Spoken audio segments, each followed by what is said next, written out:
Hey everyone, welcome back to my channel. I'm Kayla and it's time to crack into a good book. So today I thought I would do just like a little author spotlight update for Brian McClellan because I have now read Uncanny Collateral and its sequel Blood Tally, or an early version of Blood Tally at least. So over on Twitter, I follow him and everything, and he kind of just put out like a general request for any book reviewers who would be interested in reading Uncanny Collateral and Blood Tally and just like to help promote the Kickstarter for Blood Tally. And so I was like, I have a booktube channel and I'd be happy to talk about them. And so he contacted me and did give me copies of both of these books. So that was really exciting. Thank you so much. So there is this Kickstarter that I mentioned for Blood Tally, and it's just to like fund its publishing. Because I think he's self-published both of these books. So it goes until October 8th, I believe, and I will try to remember to link the Kickstarter down below. Obviously, with Kickstarters, you can fund different levels, and I think some of the bonuses, like you could possibly get your name in the book and like, get hardcover or ebook versions of it. But it is fully funded already, so like, I don't know, I think it's a pretty low-risk Kickstarter as far as these things go. But yeah, so let's talk about the books themselves. So I gave both of them 4 out of 5 stars. I really enjoyed them. They're just so fun and like quick and easy to read. So these are urban fantasy books that have sort of like a mystery or like police procedural type feel. So I think they're both like in the 150 to 200 page range. So like you can, if you're looking for like a quick read, these are definitely it.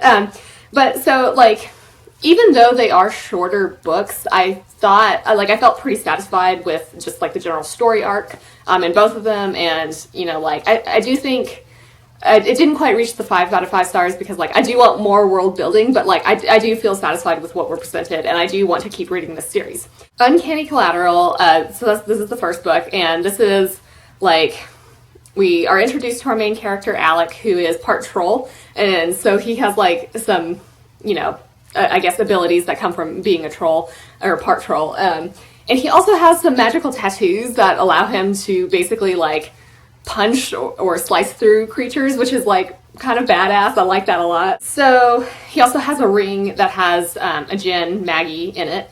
And they like have sort of like a telepathic bond, and like the ring can't be removed from his finger and whatnot. And that like kind of creates some, just conflict, I guess, because people are trying to find her, basically.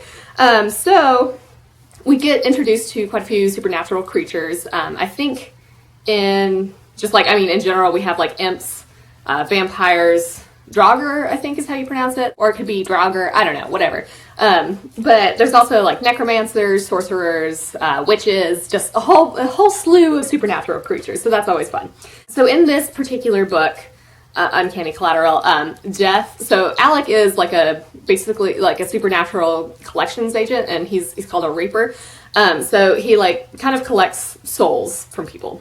So in this book, Death himself, who like goes by the ferryman in this, he hires Alec because there's like a whole bunch of missing souls, and this kind of creates a problem in hell, I guess, just because like the soul and the spirit, I think, if I'm remembering that correctly, like basically get combined together after death, and it like having missing souls kind of wreaks havoc on the like structural integrity, I guess, of hell.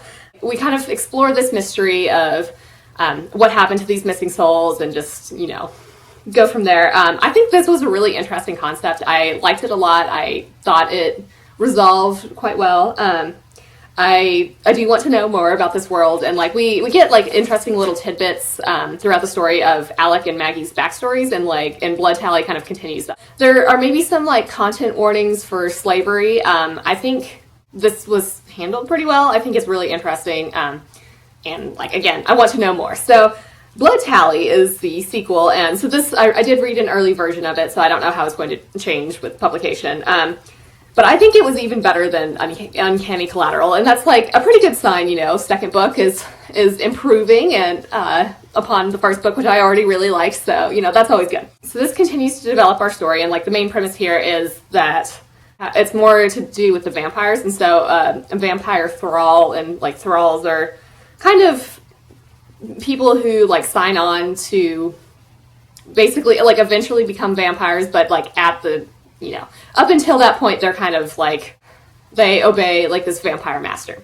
So one of these thralls steals this blood tally, and so this is basically like a book sort of thing with all the contracts of the various thralls for a vampire master. And so this is very important, and I won't get into why. I guess it's important just to avoid spoilers, but people want to track down this blood tally. You know, Alec is hired to find this missing thrall. So I think, you know, this had more of the development of the world. Again, it's fun, fast-paced. There's also like a pop-up demon book, which is really cool, and that it kind of comes up with this witch who we are introduced to in this story. But yes, we explore more of Alec and Maggie's backstories. Both of these books are like pretty funny, you know, fast-paced, again, easy to read. So I would highly recommend both of them. And like I said, Blood Tally currently has a Kickstarter going until October 8th. So if you want to kind of like help fund the publishing of this book and possibly get your name written in it, feel free to check out the link that I will leave down below. But yeah, with that, I think I will wrap it up here. Like I said, highly recommend these books if you're looking for like a fun urban fantasy with some mystery flavors. Definitely check it out. I hope you enjoyed this video, and I hope you're reading something awesome. If you liked this video, please feel free to give it a thumbs up, as that would certainly help me out. But with that, I will wrap it up here and see you in the next one.